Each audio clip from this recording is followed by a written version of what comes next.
Hai, ketemu lagi di review materi hukum pidana yang keempat dengan saya Jihan Fitriah, mahasiswi agribisnis semester 5 Fakultas Sains Terapan Universitas Surya Kencana. Dan sekarang saya sedang mengikuti program pertukaran mahasiswa antar fakultas dan saya diberi kesempatan untuk bergabung dengan Fakultas Hukum. Dan di kesempatan ini, seperti saya sudah bilang di awal, akan membahas tentang materi pertemuan keempat, yaitu tentang pembaharuan KUHP seperti minggu yang lalu, namun ini lebih dalamnya lagi. Dan saya diajar oleh dosen hukum pidana, yaitu Ibu Profesor Heni Nuraini, Ibu Profesor Haja Heni Nuraini SHMH. Kita mulai saja langsung, yaitu seperti di pertemuan ketiga kita membahas tentang sejarah berlakunya KUHP di Indonesia. Karena dahulunya Indonesia adalah negara jajahan Belanda, maka hukum yang diberlakukan di Indonesia itu berasal dari Belanda. Karena Belanda itu sangat lama yang menjajah Indonesia. Sumber hukum pidana itu adalah WVS.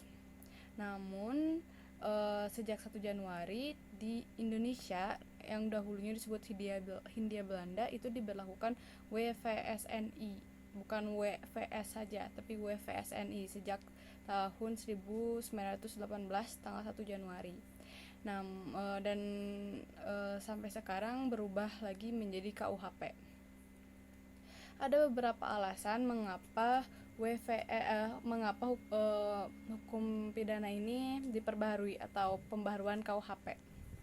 Ada yang pertama itu ada alasan politis. Karena Indonesia adalah negara yang sudah merdeka, maka sepantasnya Indonesia mempunyai landasan hukum yang baru, yaitu buatan sendiri.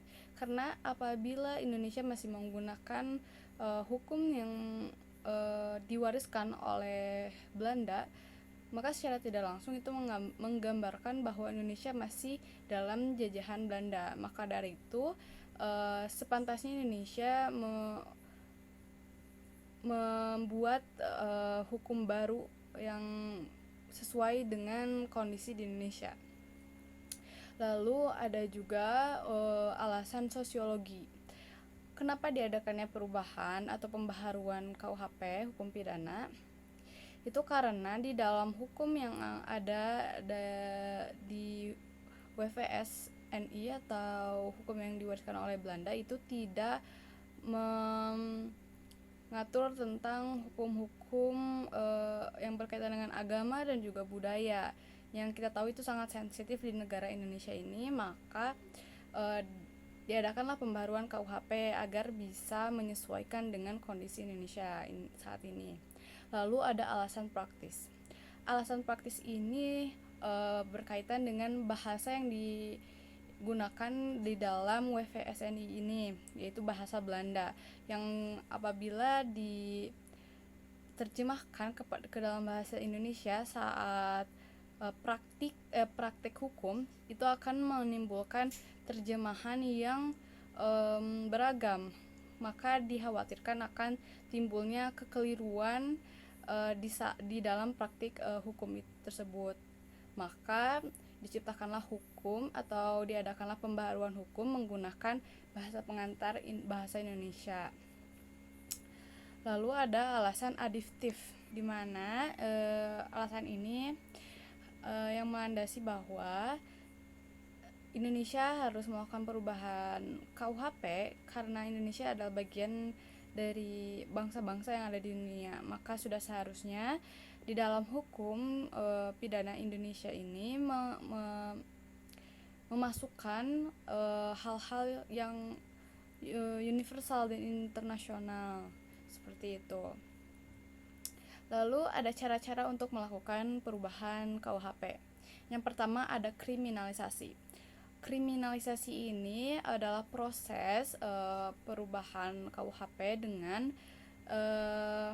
membuat delik baru. Jadi tindakan-tindakan yang awalnya tidak ada sanksi pidananya bisa diberikan sanksi pidana dengan cara kriminalisasi. Namun hal tersebut pula dilakukan dengan dasar hukum. Lalu ada dekriminalisasi.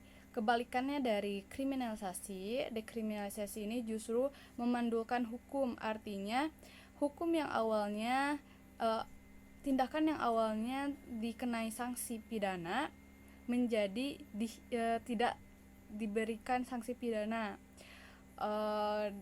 dengan alasan untuk mendukung program pemerintah atau lain sebagainya. Jadi yang tadi kriminalisasi itu membuat delik baru dengan pertimbangan perkembangan masyarakat. Lalu yang dekriminalisasi ini memandulkan hukum yang tadinya diberi sanksi jadi tidak diberi sanksi. Lalu ada rekriminalisasi. Rekriminalisasi ini kelanjutannya dari kriminalisasi dan dekriminalisasi.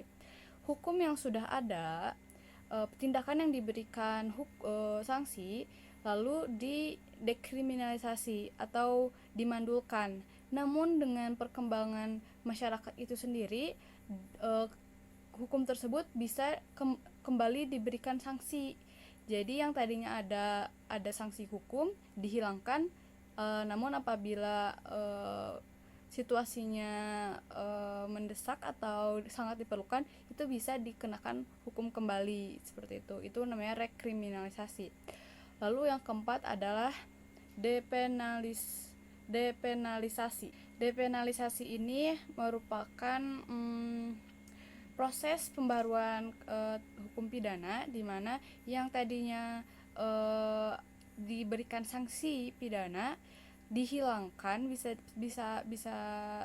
atau tidak mendapat hukum pidana, sanksi pidana, tetapi digantikan dengan hukum yang lain seperti hukum perdata atau perjanjian yang lainnya gitu. Lalu ada mitigering.